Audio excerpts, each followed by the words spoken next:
I think a lot of the times we are being so cruel to ourselves that we underestimate what we have, and we're being so generous to others and we overestimate what others can do. It's like how I used to feel like I have no friends, and then I realized every friend of mine thinks that they have no friends. I came to the city by myself today. People around me probably think that I'm FaceTiming with someone, and that someone is you. I know you might have seen my unemployment journey, or if you're new, welcome. I recently found a job after being laid off and looking for a job for 6 months. I'm obviously really happy if you haven't seen my previous video, but I know there are a lot of people who are recently laid off or just worried about layoffs. So I thought I would come on board and just do a very casual chit-chatty video of looking for a job during a recession, and hopefully my tips will be helpful whether you were recently laid off or you're just genuinely anxious about your job. Okay, if you're over here for the tips, I will talk about that first, but I think the more interesting and personal part is about my emotional journey of how I felt and how I navigated the hard feelings of being laid off and feeling not enough and losing my self-confidence and slowly picking that back up, and that will be in the second part. Okay, I'll roll it in right now. My tips are very specific to the time that we're in right now and very unique and personal to me. So real quick, I work as a product manager in tech. This is not my first time looking for jobs, and I would actually describe myself as someone who is decently good at job hunting, but still this time around, I was totally overwhelmed, and here is why. In the past, when you're looking for a job, it feels kind of like this, right? There's 3 candidates for 3 positions. Everyone gets a role. But today, what felt very different is there are 50 candidates looking for 1 job. There is a supply and demand problem, and you're probably hearing that from a lot of other places as well. I don't want to say some of the trigger words that start with an L or start with an R, because I think one of the things that actually don't help you so much is consuming a lot of the negative news. But anyway, I digress. Coming back to my point, the biggest difference really is, in the past, you really have to meet the minimum bar and you're usually offered a job. However, because of the crazy competition today, instead of the minimum bar, you actually have to meet the maximum bar, like right here, the place that you don't see. And this is what I fundamentally believe is why looking for a job right now is so difficult. Because you truly have to be the very best fit. How do you be the very best fit, right? I'm gonna get into some of my tips that I felt like worked, and I actually learned it the hard way. My tip number 1 is get in early. In order for you to be the best fit, you have to get an interview first, right? I was fortunate enough to get a decent amount of interviews, make it to the on-site, or even go through the entire on-site process. And I think there are a few things that really helped me, and getting in first was one of them. Think about it. There's easily over 200 applicants, right? Once the hiring manager have had, let's say, 10, 20 phone interviews and have shortlisted 5 people to go on site, it's very likely that the hiring manager is going to find someone that they're moderately happy with, right? If you can beat that person, your chances of actually getting offered a role is much higher than coming in at candidate number 50, where the hiring manager has seen a lot of really good candidates already. He or she is tired from interviewing, and they might just say yes to the first person that sort of wins their heart, right? For all the offers that I received, I would say I was in that first batch of candidates. You don't have to compete to be the very first one, but I really believe getting a head start, being one of the first, will truly give you an edge in this job market. I know a lot of people would then ask me, well, how do I get in early? There are a few ways. One is you being very proactive and keep a close eye on LinkedIn. The second tip that really helped is getting a referral. I know you've heard this like a million times already. See, the weirdest thing about networking is almost everyone that I know would say, I'm not good at it. I think a lot of the times we are being so cruel to ourselves that we underestimate what we have, and we're being so generous to others and we overestimate what others can do. It's like how I used to feel like I have no friends, and then I realized every friend of mine thinks that they have no friends. So anyway, I digress. I hope you get what I mean. I know I'm kind of getting into that annoying positive self-talk, but I truly believe we have all we need to be successful. We just need to believe in that. I used to think that I had to be very close to someone in order for them to recommend me, and that's completely not true. And if I can share a secret with you, and that is, people who have helped me the most during this process weren't those that I felt like I was the closest to. I think in a professional setting, how much somebody is willing to go out of their way to help you isn't always only influenced by how close you are or how connected you are, right? Sometimes the person is just trying to be nice. Sometimes this person want to build a connection with you. Anyway, so I think there's opportunity to sort of apply a growth mindset to networking. You don't have to have the perfect network from the get-go. You can absolutely build it today. You absolutely already have a network that can help you more than you believe. I'll put like a sample message that I sent out to some of my connections on LinkedIn a little bit. It's not perfect, but I'll put it up here in case you find it helpful. The other thing that is super helpful that I really haven't heard a lot of people talking about is, say you found your dream role at your dream company's website and you absolutely know no one that can help you. What do you do now, right? One trick that I found out of all the annoying, or dare I say cringy posts on LinkedIn, one goodness that come out of that is the hiring post. And that has helped me so much.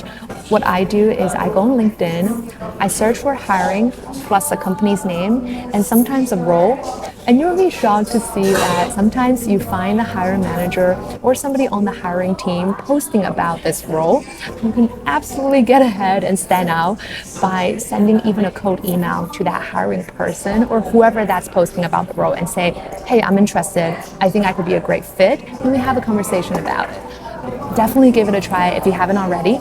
So there are many ways to go about it, but I think the essence here really is, in order for you to stand out in this job market, you want to be the person that go to the hiring team the fastest, where the hiring team feel like there's a connection, right?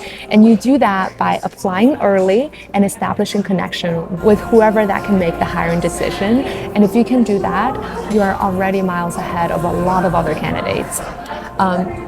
Now, you might ask, I got the referral, I have my interview set up, but this is like my 10th interview and I failed all of the previous ones. Not too long ago, I was in that boat. I actually made a video about it, so I know how it feels. After so many on-sites where I was ultimately said no, I had to finally figure out a trick that I think will help you, and that is knowing what the hiring team is looking for. Okay, before you click away, because I know that sounds like cheesy and like not helpful at all, I will actually tell you how you do it. But before I do that, I just want to make sure you understand why you fail. It's not because you're not good enough. It's just you weren't seen as the best fit. Think about it. You were able to get some of these jobs before. The reason why you're not getting it right now is the hiring team now have 10 candidates that meet the bar. So obviously they're going to find the very best fit. And in that case, knowing what the hiring team wants becomes the secret sauce of getting the offer, right? How do you do that? I think the most helpful thing to do is finding someone that you know from the company and get the inside scoop on the company culture, what challenges the team is going through / what the hiring team cares about. And I think these things have really helped me land an offer. I'll just give an example of the area that I work in, but I really believe it's very universal. In product management interviews, a lot of the times you don't want to get into the details because it's oftentimes not necessary or make you look like you're missing the bigger picture. But there are times where I learned from some of my friends that when they ask that follow-up question about how do you A/B test, they want you to go above and beyond on mentioning specific implementation details, or even as far as how can this test potentially go wrong, right? If you don't know that, you're going to come across as a candidate that don't know A/B testing very well, and they're going to note that down on the scorecard and write you off. Or another example is like behavioral interviews where we talk about conflict all the time, right? I've heard about people mentioning things like, oh, I like to delegate, I like to get everybody's opinion, etc. This, is a fair answer on its own. But if you were to say that to someone who really hates a consensus-driven culture, really value pushing for the right thing, this is the wrong answer.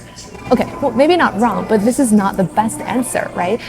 Or if you're interviewing for an engineering manager or a product manager role where you're expected to go in and execute, but you talk all about your love for strategy and etc. That's great, but the hiring manager is going to think, uh-oh, like this person is not going to be happy on this role. This person might not be the right fit. Okay, I can go on and on about this, but I really hope this is helpful for you. I know some of the tips that I've shared here might not be super conventional, and feel free to let me know in the comments if you agree or disagree with some of the things that I shared, or you have other tips that you think really helped you land a role. I'm sure others will love to know as well. It honestly feels so weird to be hanging out and sitting in a dessert shop by myself. Oh, by the way, let me show you the dessert. This is a 4-ounce European chocolate, and I'm sitting in Dandelion in the Mission District of San Francisco. Okay, so aside from tips, I also wanted to share some of my personal raw emotions. So thank you for sticking around. I don't feel like I have a lot of tips to offer here, but I'm hoping if you're struggling or you're feeling similar way, at least hearing another person has felt this way before will feel validating. Seeing, at least from me, that there is light at the end of the tunnel will help you feel a little lighter. During the 6 months, I definitely questioned myself. I'm looking at my laptop right here. So I've written down, I really look down upon myself now. I really think that I suck.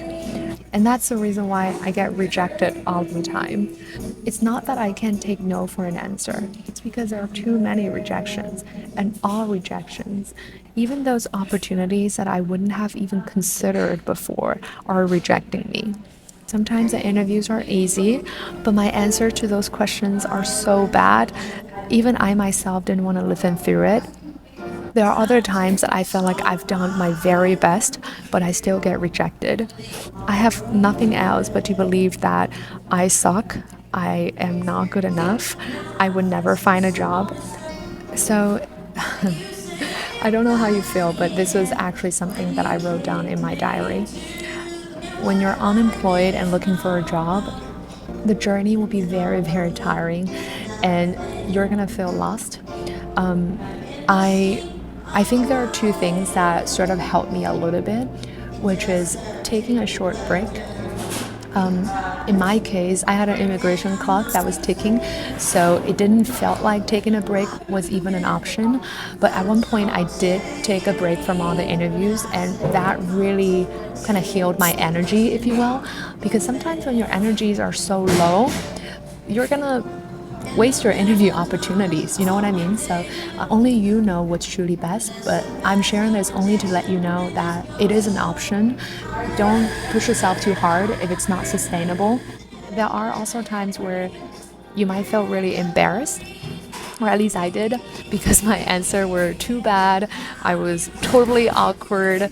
I could feel the person on the other end judging me and thinking that I'm an idiot. I know at one point that was my biggest thing, and I get so nervous when I go into an interview. And one of my best friends told me she had been interviewing during this period, and the truth is nobody remembers you. No matter how sucky your answer is, in my example, it was somebody that I know personally, and I felt like I totally made a fool out of myself. And my friend told me, hey, like most of the time, I'm taking an hour of my workday to interview and fill out a scorecard. I'm not going to remember the details. I'm not going to remember how you embarrassed yourself. I am not even going to remember your score, right? It is a work thing. Really don't take it too personally. I hope the tip that I shared in part 1 was helpful, and opening up about my feelings felt validating and gave you a little bit more courage to go through the process. You will find a job, don't worry. And yeah, I always don't know how to end my video. I guess I'll just end it like this. I would love for you to subscribe because that feels really encouraging to me and gets me going. And I hope you're having a really great day. Bye. I know I need to cut down on sweets, but Dandelion is here. What can I do? I'm gonna go in and just look. If I see anything that like really piques my interest, I'll order something. If not, I would just exit.